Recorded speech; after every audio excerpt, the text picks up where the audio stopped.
Today's breaking news: as the nation reeled from the deadliest American aviation disaster in over 2 decades, President Donald Trump on Thursday baselessly blamed diversity initiatives for undermining air safety and questioned the actions of a U.S. government agency. Welcome to Wirenet International News, your trusted source of informed latest news updates in our headlines.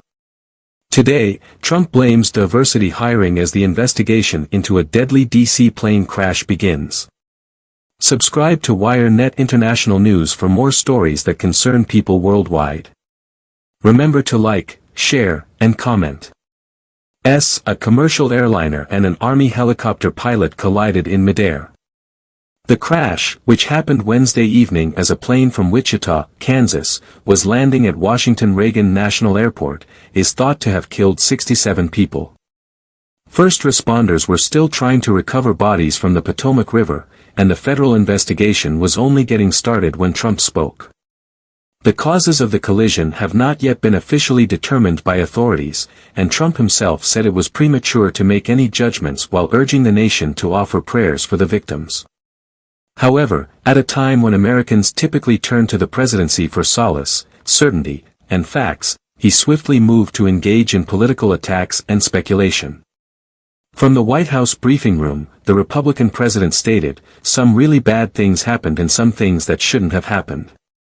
President Donald Trump has enacted a presidential memorandum focused on aviation safety, asserting that it will rectify the damage inflicted on federal agencies by the Biden administration.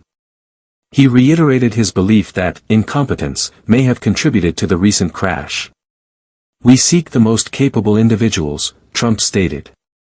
"Their race is irrelevant to us."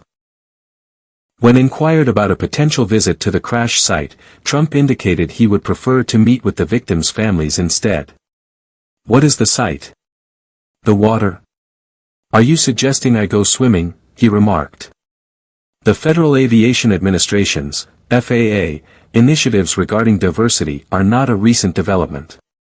Prior to their removal from the agency's website this month, these initiatives had been highlighted since at least 2013, including during Trump's initial term.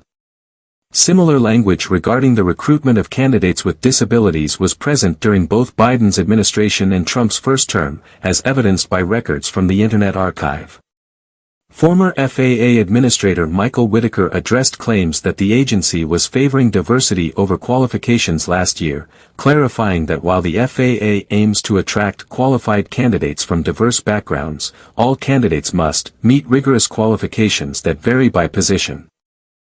The plane crash marks the first significant disaster of Trump's new term, and his response mirrored his often contentious briefings during the COVID-19 pandemic. His management of the pandemic negatively impacted his standing with voters, contributing to his failure to secure re-election in 2020. After expressing condolences to the families of the deceased, stating, "Our hearts are shattered alongside yours," and leading a moment of silence, Trump began to speculate on the circumstances surrounding the incident. "We do not know what caused this crash, but we have some very strong opinions," he commented. Trump questioned whether the helicopter pilot was utilizing night vision goggles, suggested there was a pilot problem, and noted that the helicopter was approaching at an angle that was unbelievably bad.